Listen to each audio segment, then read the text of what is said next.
కర్కాటక రాశి వాళ్ళకు ఈ సంవత్సరం ఎలా ఉండబోతుందో తెలుసుకుందాం. సో ఆల్రెడీ మన యూట్యూబ్ ఛానల్లో మీరు పాయింట్స్ టేబుల్ చూసే ఉంటారు. సో ఖచ్చితంగా మీకు తెలియని ఒక కంగారు అయితే ఉండే ఉంటుంది. సో కర్కాటక రాశికి ఈ ఇయర్ చాలా వరస్ట్ ఉంది అని అయితే మీరు అన్ని చోట్ల చూసింటారు. ఆ మీమ్స్, కామెంట్స్. సో బేసికల్గా సరదా పరంగా కొంతవరకు తీసుకుంటే, సో పర్సనల్గా అది ఎక్స్పీరియన్స్ చేయాలి కాబట్టి, సో ఓవరాల్గా ఈ ఇయర్ నిజంగా కర్కాటక రాశికి ఎలా ఉండబోతుంది అనేది మనం తెలుసుకుందాం. సో నేను మళ్ళీ చెప్పినట్టు ఒక విషయాన్ని 3 విధాలుగా తీసుకోవాలి కాబట్టి, ఇప్పుడు కూడా నేను మీకు ఈ సంవత్సరం ఎలా ఉండబోతుందో అది గోచారం ప్రకారంగా, అంటే ట్రాన్సిట్ ప్రకారంగా, అలాగే ఇవన్నీ కలిపిన పాయింట్స్ ప్రకారంగా, మూడోది దశలు అంతర్దశల ప్రకారంగా తీసుకుందాం. సో వెరీ ఇంపార్టెంట్, ఈ ఇయర్ ఎందుకు కర్కాటక రాశి వాళ్ళకి అన్ని తక్కువ పాయింట్స్ ఉన్నాయి అని పక్కన పెడితే, సో ఓవరాల్గా తీసుకుంటే బేసికల్గా కర్కాటక రాశి వాళ్ళు బై డిఫాల్ట్ ఎమోషనల్ రాశి అనమాట. సో ఎమోషనల్ రాశి కాబట్టి ఏదైనా ఒక విషయాన్ని వాళ్ళు మనసుతో తీసుకొని చేయాలని అనుకుంటారు. సో ఎక్కువ థింకింగ్ అంటే మైండ్తో కాకుండా హార్ట్తో చేస్తారు కాబట్టి కర్కాటక రాశి వాళ్ళకి ఒత్తిడి కానీ, సో బై డిఫాల్ట్ వాళ్ళు సున్నితమైన ఇది ఉంటారు కాబట్టి వాళ్ళకు ఈ ఇయర్ కొంచెం డెఫినెట్గా ఇబ్బంది పరంగా ఉంది. ట్రాన్సిట్ పరంగా తీసుకున్న, పాయింట్స్ పరంగా తీసుకున్న, బట్ థింగ్ సో అది ఎలా ఉండబోతుంది అనేది నేను మీకు క్లియర్గా ఎక్స్ప్లెయిన్ చేస్తాను. సో చూస్తే కర్కాటక రాశి వాళ్ళకు శనీశ్వరుడు 9వ స్థానంలో ఉన్నాడు.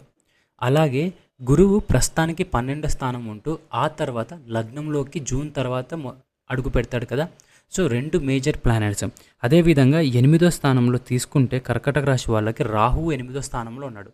సో ఓవరాల్గా మీరు చూసుకుంటే మీకు ఒక చిన్న డిస్టర్బెన్స్ అనేది క్లియర్గా తెలిసిపోతుంది. సో కాబట్టి కర్కాటక రాశి వాళ్ళు, సో నేను క్లియర్గా శనీశ్వరుడు నుంచి ఎక్స్ప్లెయిన్ చేస్తాను. శనీశ్వరుడు 9వ స్థానంలో ఉన్నప్పుడు బాగా గుర్తుపెట్టుకోండి, శనీశ్వరుడు అన్కన్వెన్షనల్ లక్ ఇస్తాడనమాట. అంటే అన్కన్వెన్షనల్ ఇన్ ద సెన్స్ అకస్మాత్తుగా ఎవరు ఊహించని వట్టిదని. అంటే శనీశ్వరుడు మీరు పడ్డ కష్టంకి కాకుండా మీరు ఊహించని దానికి రిజల్ట్ ఇస్తారనమాట. అంటే మీరు ఏ కోసం కష్టపడితే మీకు రిజల్ట్ బి వస్తుందన్నమాట. కానీ మీరు పడ్డ దానికన్నా మీకు వచ్చే దాని మీద రిజల్ట్ అనేది చాలా బాగుంటుంది. అంటే ఫర్ సపోజ్ ఎవరైతే గవర్నమెంట్ జాబ్ కోసం ప్రిపేర్ అవుతున్నారు అనుకుందాం, వాళ్ళు స్టేట్ గవర్నమెంట్ జాబ్ కోసం ప్రిపేర్ అవుతున్నారు అనుకుందాం, ఎవరైనా సరే గవర్నమెంట్ జాబ్ కాకుండా వాళ్ళు అనుకొని ఐటీ ఫీల్డ్ సైడ్ కానీ, వాళ్ళు అనుకొని బిజినెస్ పెట్టుకోవడం లాంటివి కానీ, దాంట్లో లాభాలు రావడం అంటే ఊహించని విధంగా వీళ్ళకి రిజల్ట్ వస్తుందన్నమాట. సో కొంతమంది స్టేట్ కోసం ప్రిపేర్ అయ్యే వాళ్ళకి సెంట్రల్ జాబ్ వచ్చినా ఆశ్చర్యపోనక్కర్లేదు, ఎందుకంటే శనీశ్వరుడు స్లో టైప్ ఆఫ్ సక్సెస్ ఇస్తాడనమాట. సో కాబట్టి అది కూడా అనుకోని విధంగా లక్కిస్తారనమాట. 9వ స్థానంలో ఉన్నప్పుడు ఫాదర్ నుంచి కొంచెం అపోజిషన్ అయితే ఖచ్చితంగా ఉంటుంది, కానీ వాళ్ళు చెప్పే మాట డెఫినెట్గా వినండి, అది అందులో ఎంతో కొంత నిజం ఉండే ఉంటుంది అన్నమాట. ప్రతి విషయాన్ని మంచుకు తీసుకోకూడదు అనేది ఖచ్చితంగా శనీశ్వరుడు మీకు నేర్పియాలనుకునే విషయం, అది మీ ఫాదర్ నుంచి వస్తుంది.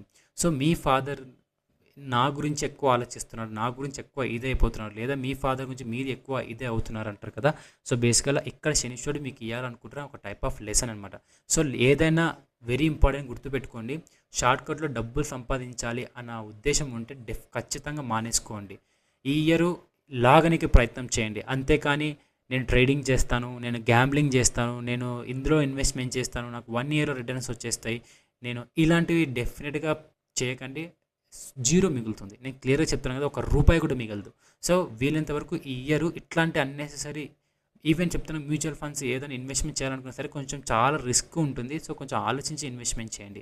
సో కాబట్టి ట్రేడింగ్ చేసే వాళ్ళు ఎవరైతే ఉంటే డెఫినెట్గా ఈ ఇయర్ మీకు డిసప్పాయింట్మెంట్ ఉంటుంది. అవసరమైతే అవాయిడ్ చేసేయమంటాను నేనైతే. సో ఈ ఇయర్ మొత్తానికి వద్దనే కూడా అంటాను. మీరు అందులోనే ఫీల్డ్లో ఉన్నారంటే మీరు పెట్టేది ₹1,00,000 అంటే కేవలం ₹10,000 మీరు ఇన్వెస్ట్మెంట్ చేసుకోండి. సో ఏ విధమైనా సరే. అండ్ ఎమోషనల్ సంబంధించిన స్టేట్ కాబట్టి ఇప్పుడు మీకు కొంచెము 12వ స్థానంలో గురువు ఉన్నాడు కాబట్టి తెలియని ఒత్తిడి అనిపిస్తుండొచ్చు. సో ఆల్రెడీ స్టార్ట్ అయింది. సో లాస్ట్ ఇయర్, బట్ ఎప్పుడైతే గురువు లగ్నంలోకి చేరుతాడు కాబట్టి మీకు ఒక ఊహించండి, గురువు లాంటి ఒక బలమైన ఒక ప్లానెట్ మీ మీదకి వచ్చి ఉంటే దాన్ని మీరు ఎలా మోస్తారు. బట్ గురువు ఒక గ్యాస్ ప్లానెట్ కదా బేసికల్గా చెప్పుకుంటే, కానీ మీకు ఇక్కడ విషయంగా తీసుకుంటే కొంచెం మీరు డైజెషన్ ప్రాబ్లమ్స్ వచ్చే అవకాశాలు ఉంటాయి. సో అన్నెసెసరీ మాటలు చెప్పకండి, ఏది చేయాలనుకున్నా సరే చేయనికి ట్రై చేయండి. మాటలు చెప్పారా డెఫినెట్గా అవ్వదు. సో ఏదైనా స్టార్ట్ చేయాలి అనుకుంటే స్టార్ట్ చేసేసిన తర్వాత అది పూర్తి అయ్యేంత వరకు చెప్పకండి. అది ఎవరైనా కానీ పర్సనల్గా ఏదైనా స్టార్ట్ చేయాలనుకుంటే స్టార్ట్ చేసుకోండి, వీలైనంత వరకు రహస్యంగా ఉంచుకోండి. సో ఇక్కడ ఖర్చుల పాయింట్స్ ఎక్కువ ఉన్నాయి కదా. సో బై డిఫాల్ట్ ఏంటంటే రాహు 8వ స్థానంలో, శనీశ్వరుడు 9వ స్థానంలో ఉండడం బేసికల్గా క్లియర్ ఇండికేషన్ చెప్పాలంటే అన్ఎక్స్పెక్టెడ్గా ఎవరికైనా హెల్త్ ఇష్యూస్ మీద ఖర్చు పెట్టే అవకాశాలు ఉంటాయి.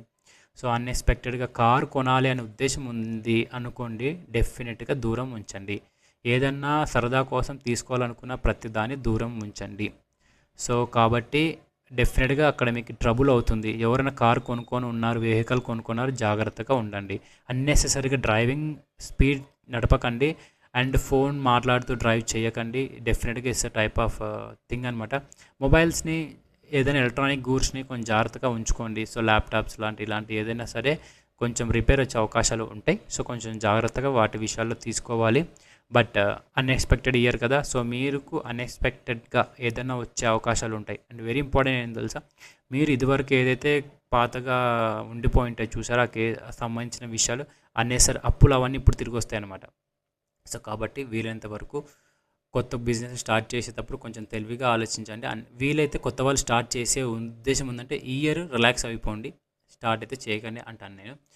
ఏజ్ అయిపోతుంది కదా అని చెప్పేసి ఫీల్ కాకండి. ఎవరైతే 32 ఇయర్స్ ఉంటారో వాళ్ళకైనా సరే శనీశ్వరుడు ఒక తెలియని లెసన్ ఇస్తాడు. సో తెలియని ఒక స్లో సక్సెస్ అనేది ఉంటుందన్నమాట. సో కాబట్టి ఓవరాల్గా ఇస్తే కొంచెం ఎక్స్పెండిచర్ ఇయర్ అని చెప్పుకోవచ్చు. అండ్ కాబట్టి కొన్ని రెమెడీస్ మీరు ఫాలో అయినారనుకోండి, సో ఏదైనా ఎమోషనల్గా తీసుకోకండి. సో కర్కాటక రాశి వాళ్ళు బేసికలీ ఎమోషనల్ కాబట్టి, సో ఎమోషనల్గా మాట్లాడేయకండి, తక్కువ అయిపోతారు. అదే అవమానం. సో తక్కువ అయిపోతారు. మీ గురించి చెప్పుకోకండి, ఎక్కువగా మీరు చేసినారని ఫీల్ కాకండి, తక్కువ అయిపోతారు. సో కాబట్టి వదిలేసేయండి. ఎవరైనా మీకు తక్కువ చేశారనిపించేస్తే వదిలేసేయండి. అది లవ్ కానీ, లైఫ్ పార్ట్నర్ నుంచి కానీ, బిజినెస్ నుంచి కానీ, ఫ్యామిలీ, అమ్మ నాన్న బ్రదర్ ఎవరి నుంచి అయినా సరే వదిలేసేయండి అని నేను మీకు చెప్పాలనుకుంటాను. అండ్ వెరీ ఇంపార్టెంట్, ట్రావెలింగ్ చేయండి. సో మైండ్ పీస్ ఆఫ్ ఉంటుంది. ట్రావెలింగ్ చేశారనుకోని శనీశ్వరుడు కూడా మీకు అనుకూలిస్తారనమాట.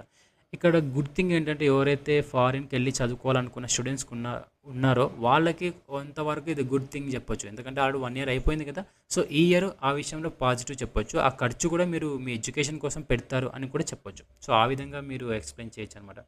శనీశ్వరునికి పరమేశ్వరుడు అంటే చాలా ఇష్టం కాబట్టి శివుని ఆరాధించండి. వీలైతే శనివారం వెళ్ళి ప్రశాంతం గుళ్ళో కూర్చోండి. నేను చెప్పేది ఏంటంటే ప్రశాంతం గుళ్ళో కూర్చోండి. ఎవరి మాటలు వినకండి, అన్నెసరిగా తీసుకోకండి, మనసులో మాటలు అస్సలు వినకండి. చాలా అద్భుతంగా ఉంటుందన్నమాట. గురువుకి బేసికల్ మనం చిక్ పీస్ అంటామా, లావు ఉంటాయి చూసారు, లైక్ శనగలు అంటారు చూసారా, అలాంటివి లేదా ఆల్మండ్స్ అంటే లైక్ బాదం పప్పులు లాంటివి మీరు గుళ్ళో ఇచ్చారనుకోండి, మీకు వెరీ ఎక్సలెంట్ రిజల్ట్. అంటే మీ పీస్ ఆఫ్ మైండ్ అనేది చాలా బాగుంటుంది అనమాట. సో చాలా మంచిగా ఉంటుంది. సో ఓవరాల్గా ప్లేసెస్ ఎక్స్ప్లోర్ చేయడానికి అన్నెసరీ వాళ్ళ నుంచి దూరం వెళ్ళిపోయినా పెద్ద పర్లేదు, ఇండివిజువాలిటీ స్పేస్ని ఎంజాయ్ చేయండి అంటాను ఈ ఇయర్ అయితే. ఇంట్లో వాళ్ళు నీకు ఉద్యోగం రాలేదన్న పట్టించుకోకండి, ఎవరు ఏం చేయకన్నా పట్టించుకోకండి. వీలైతే వెళ్ళండి, తిరగండి, చెప్తున్నా కదా, వండర్ఫుల్గా మీరు ఎక్స్ప్లోర్ చేయడానికి వెరీ సూపర్ ఇయర్ అనమాట మీరు. సో లైఫ్ పార్ట్నర్ విషయంలో, లవ్ విషయంలో డిసప్పాయింట్మెంట్స్ వస్తూ ఉంటాయి. సో డెఫినెట్గా అన్నీ వదిలేసాను అంటాను నేనైతే. సో కాబట్టి రెమెడీస్ పరంగా మీకు ఆల్రెడీ చెప్పాను, ఆ రెమెడీస్ ఫాలో అయిపోయారు అనుకోండి, ఈ ఇయర్ మీకు ఎక్సలెంట్గా ఉంటుంది. సరేనా? సో మరో వీడియోతో మళ్ళీ కలుద్దాం. మీకు పర్సనలైజ్డ్ కన్సల్టేషన్ కావాలంటే కూడా తీసుకోవచ్చు. డిస్క్రిప్షన్లో నా మొబైల్ నెంబర్ ఉంది, కేవలం వాట్సాప్ మాత్రమే, ఆయన పింక్ చేయండి. సో మీరు కన్సల్టేషన్ తీసుకోవచ్చు మీకు ఇంకా ఏదైనా సమస్యలు తెలుసుకోవాలనుకుంటే. కొత్త వాళ్ళైతే ఖచ్చితంగా సబ్స్క్రైబ్ చేసుకోండి, డెఫినెట్గా లైక్ చేయండి, వీలైతే షేర్ చేయండి మీ యొక్క వాళ్ళకు. మరో వీడియోతో మళ్ళీ కలుస్తాం. బాయ్.